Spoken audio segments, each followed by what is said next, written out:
তার নাম যা তুমি করেছ। লেখক এমডি বদর, বাগেরহাট সদর।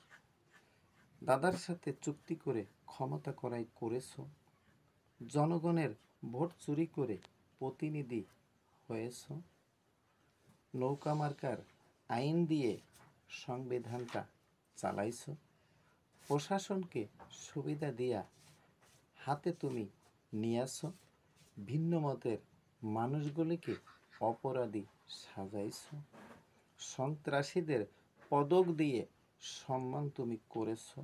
মিথ্যা অপবাদে জামাত নেতাদের ফাঁসি তুমি দিয়াছ। প্রতিপক্ষের মানুষগুলি কারাগারে সব পাঠাইছ। জনগণের টাকায় বাবার মূর্তি নির্মাণ করেছ। নির্বাচনের ব্যবস্থাটা তুমি ধ্বংস করেছ। দেশের অর্থ লুটে বিদেশ পাচার করেছ। অকারণে খালেদাকে জেলে ভরে রেখেছ। দেশের গর্ব নোবেল বিজয়ী তাকে হেয় করেছ। দেশের জনগণ ছিঁড়ে দেবে এটাই তুমি ভেবেছ। ধন্যবাদ।